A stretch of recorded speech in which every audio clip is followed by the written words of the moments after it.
Yo, what's up guys? Apa kabarnya? Mimin doakan semoga selalu sehat-sehat ya. Amin. Selamat datang kembali di Mimin Horor yang kali ini akan menceritakan seorang pria yang menjawab sebuah telepon dari orang asing dalam sebuah telepon umum. Orang asing tersebut mengetahui segala hal tentang pria itu. Ia mengharuskan pria itu untuk mendengarkan dan memperhatikannya serta menuruti beberapa hal yang ia perintahkan. Jika tidak, maka ia akan mati. Penasaran kan gimana keseruannya? Tanpa berlama-lama lagi, langsung kita let's go ke filmnya.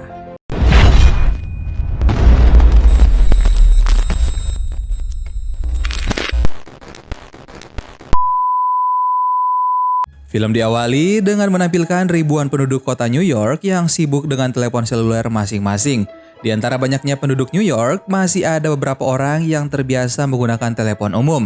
Salah satunya adalah bilik telepon yang ada di sudut kota Manhattan sebelah barat. Di sisi lain, terdapat seorang pria bernama Stuart Shepard yang bekerja sebagai seorang publisher dan pengorbit artis yang sangat terkenal di kota New York. Stu memiliki seorang asisten yang bernama Adam. Stu dan Adam disibukkan oleh beberapa klien yang ingin menjadi artis terkenal. Dalam mengatasi para klien yang rewel, Stu memberikan janji-janji palsu.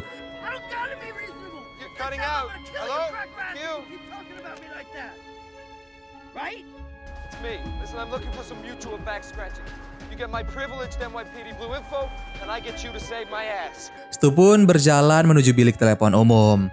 Sebelum itu, ia bertemu dengan seorang pemilik restoran yang menagih hutang. Stu mencoba mengalihkan pembicaraan dengan menawarkan seorang artis yang akan datang ke restorannya dan akan menaikkan pamor restoran tersebut, sehingga masalah hutang pun menjadi selesai.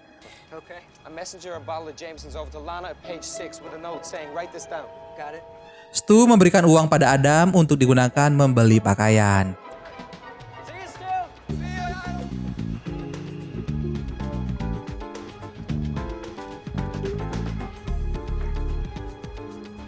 Setelah sampai di bilik telepon nomor 53, Stu melepaskan cincinnya. Lalu tiba-tiba datanglah seorang pria yang mengantar pizza untuknya. Tetapi Stu tak menerima pizza itu. Stu menyuruh si pengantar pizza untuk pergi dengan sangat kasar. Tetapi pria itu tak juga menurut.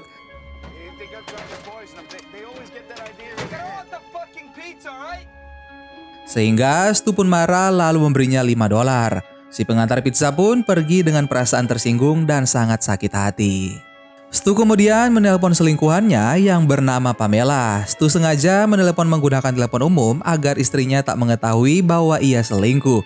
Sesaat setelah Stu menutup teleponnya dengan Pamela, tiba-tiba telepon di bilik itu kembali berdering. Stu pun mengangkat telepon yang berasal dari sosok misterius. Awalnya, Stu mengira bahwa telepon itu salah sambung. Namun anehnya, sang penelepon itu tahu seluruh seluk-beluk kehidupan Stu. Bahkan penelepon ini tahu apa yang sedang Stu lakukan pada saat itu. Stu bertanya siapa penelepon ini sebenarnya. Lalu ia menjawab bahwa dirinya adalah seseorang yang selalu mengawasi Stu dari kejauhan. Stu kemudian memandang ke setiap sudut yang ada di sekitarnya, namun tak juga melihat sosok penelepon itu.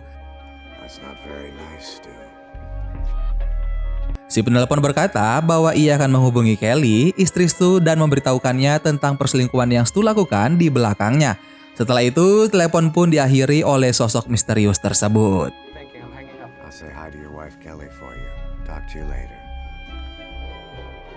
Kini Stu menunggu panggilan berikutnya dari si penelepon di luar bilik. Setelah beberapa saat, dering telepon kembali berbunyi.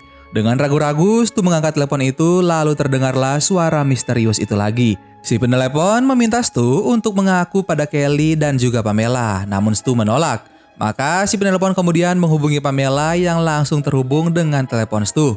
Si penelepon memberitahu Pamela bahwa Stu sudah menikah dan memiliki seorang istri. Pamela pun kebingungan, sedangkan Stu berusaha berbicara dengan Pamela. Namun sayangnya ia hanya bisa mendengar percakapan mereka tanpa bisa berbicara langsung dengan Pamela.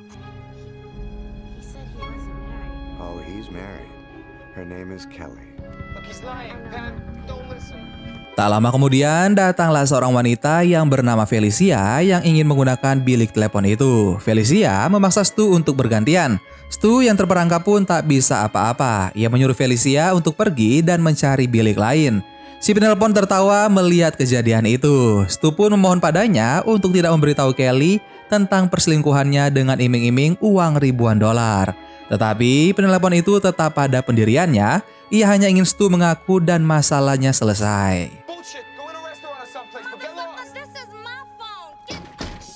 God damn it, man. Worried there for you, Stu. I thought she was gonna put an eye out with that hand. Look, whoever you are.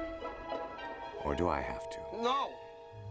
Stu pun terpaksa menghubungi Kelly istrinya. Di sisi lain, Felicia kembali datang dengan membawa satu orang teman. Kini Stu menjadi tak karuan karena para wanita yang terus mengganggunya dan juga si penelepon yang terus menekannya. Hingga pada akhirnya Stu mengurungkan niatnya untuk memberitahu Kelly tentang perselingkuhannya. Si penelpon mengancam Stu jika menutup teleponnya maka Stu akan dibunuh saat itu juga. Penelpon ini memiliki senapan. Ia kemudian menembak ke arah robot yang ada di dekat bilik sebagai peringatan. Nice try, pal. Go to hell.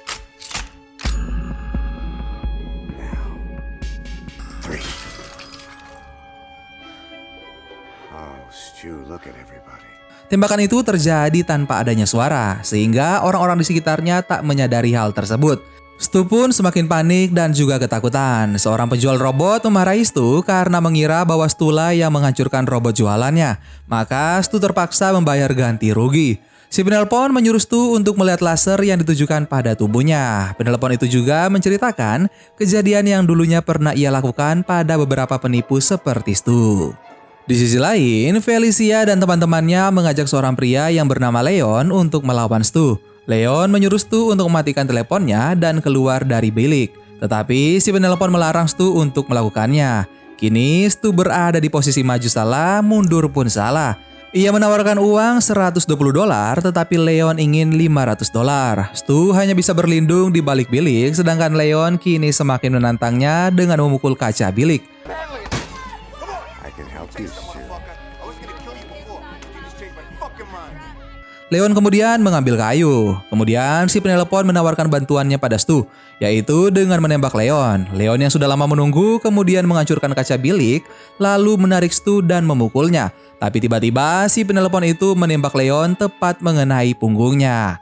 Felicia dan teman-temannya menjadi panik. Mereka menuduh Stu yang menjadi pelakunya.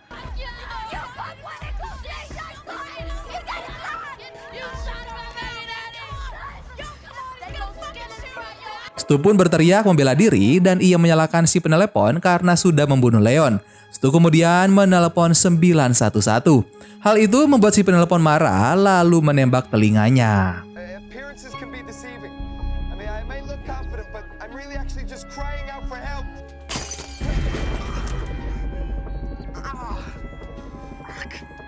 What's the matter, Stu? Tim kepolisian beserta para reporter pun mulai berdatangan dan Stu kini menjadi pusat perhatian. Look around you, Stu. Do you see the tourists with the video cameras? I'm busy. All right, come back later. Very good, Stu. Lalu datanglah kapten polisi yang bernama Ed yang menyuruh Stu keluar sambil mengangkat tangan. Tapi Stu menolak dan mengabaikan perintahnya. Ed memutuskan untuk berbicara dengan Stu tanpa membawa senjata. Stu pun berusaha meyakinkan Ed bahwa dia bukanlah pelakunya. Stu bahkan tak memiliki senjata. Tetapi Felicia menuduh bahwa Stu menyembunyikan pistolnya di kantong celana. No, I got a cell phone. I got cigarettes. I got no fucking weapon. Ed merasa penasaran siapa yang berbicara dengan Stu melalui telepon itu. Si penelepon menyuruh Stu untuk tak memberitahukan Ed. Maka Stu pun terpaksa mengusir Ed demi keselamatannya. Look, don't come any closer. I stop right there. Go back a few steps. Go back to where you were. Okay. That's right. Kini keadaan semakin mencekam. Para polisi dan wartawan mulai memenuhi kota. Berita tentang Stu tersebar melalui siaran televisi. Ed memerintahkan anak buahnya untuk menyadap telepon yang digunakan Stu agar mereka bisa tahu siapa yang berbicara dengan Stu. Ed kemudian mengarahkan beberapa polisi untuk berjaga-jaga jika Stu menyerang mereka. Di sisi lain, si penelepon berkata bahwa ia hanya ingin agar Stu mengaku dosanya dan meminta maaf pada Kelly dan juga Pamela. Penelepon itu memberi kesempatan pada Stu, tetapi Stu menolaknya dengan alasan bahwa ia tak bisa menyakiti kedua wanita tersebut. Look, I can't. Please. Don't make me hurt you. Talk to your wife. Tak lama kemudian, datanglah Kelly menemui Ed untuk membela Stu. Kelly yakin bahwa suaminya itu tak mungkin melakukan kejahatan. Kelly juga memberitahu Ed tentang telepon yang ia terima dari pria asing. Ed kembali mencoba berbicara dengan Stu menggunakan toa. Di sisi lain, para penembak jitu sudah berada di atas gedung untuk berjaga-jaga. Saat Kelly mengajak Stu berbicara, Stu malah tak mengakui Kelly sebagai istrinya. Hal itu membuat Kelly merasa kebingungan. Stu terpaksa berkata demikian demi menyelamatkan Kelly dari tembakan si penelepon. She's not my wife. Nobody wants to hurt you. We just... Stu terlihat sudah sangat lelah menghadapi permainan yang dilakukan oleh si penelepon. Ia ingin menyerah dan menutup telepon itu, tetapi si penelepon lagi-lagi mengancamnya bahwa ia akan menembak Kelly jika Stu berani membantah perintahnya. Satu-satunya jalan keluar adalah dengan mengakui kebohongannya pada Kelly dan juga Pamela. Maka kali ini Stu pun mengikuti perintah si penelepon. I bet you've never looked at Kelly the way I am right now. Hey, there's our girl again. I wasn't planning on killing her, but plans change. Stu memanggil Kelly lalu berkata bahwa ia sudah bermain dan tergoda oleh banyak wanita. Pengakuan dari Stu ternyata tak membuat Kelly patah hati. Kelly masih mau menerima kekurangan daripada Stu. Setelah mengakui kesalahannya, Stu mengira bahwa si penelpon akan berhenti menerornya. Namun ternyata penelpon itu masih belum merasa puas. Hal itu membuat Stu mulai merasa muak. Ia pun memutuskan untuk mengakhiri telepon itu lalu menyerahkan dirinya pada polisi. Namun apa daya, penelpon itu mengarahkan laser snipernya tepat di kepala Kelly, sehingga membuat Stu terpaksa kembali ke bilik telepon untuk mengangkat teleponnya. Sang kapten polisi mulai merasa curiga. Ia mencoba mengusut siapakah orang yang menelpon Stu dengan memberikan instruksi dan arahan ke bawahannya. Ed pun akhirnya sadar ada orang yang mengancam dengan menggunakan senjata sniper. Ed kemudian semakin berhati-hati dan mencoba mengendalikan situasi itu. Motive. No weapon. Plenty of loudmouthed witnesses. No gun and I walk. Are you sure? Di sisi lain, si penelpon menyuruh Stu untuk mengambil pistol yang ada di plafon. Di tengah kericuhan, datanglah Pamela menyaksikan kejadian itu. Si penelpon menjadikan Pamela sebagai sasaran selanjutnya. Ia tak akan berhenti asalkan Stu mengambil pistol yang ada di plafon dan mengaku bahwa Stu lah yang menembak Leon.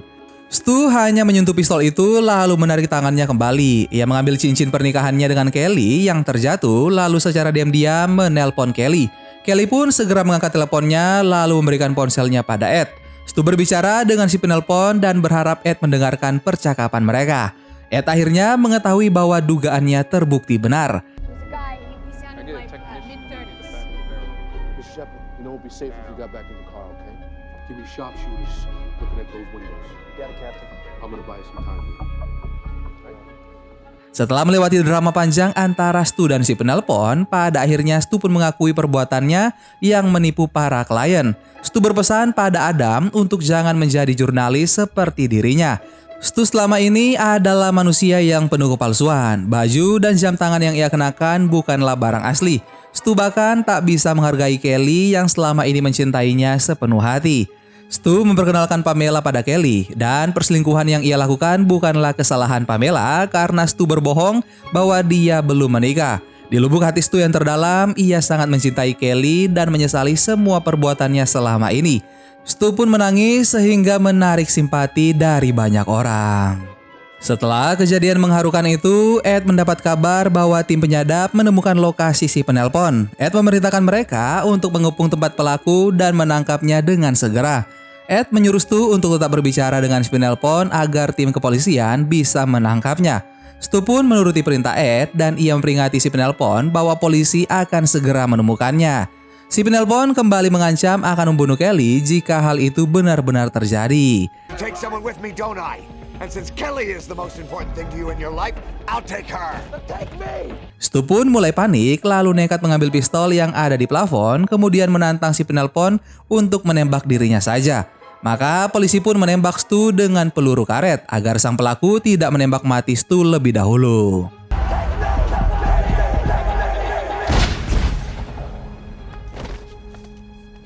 Di sisi lain, tim kepolisian menemukan mayat yang diduga adalah pelaku yang menelpon Stu. Mayat itu mati akibat bunuh diri.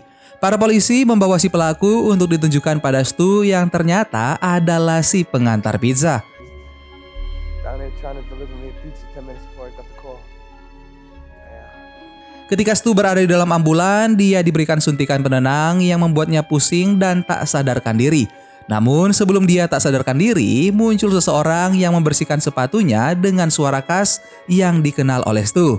Tak lain dan tak bukan adalah si penelpon yang sebenarnya. Si penelpon itu hanya menginginkan kejujuran dari seseorang seperti Stu. Feel bad about the pizza guy, but I couldn't miss seeing Kelly reunite. Kemudian ia berjalan meninggalkan Stu.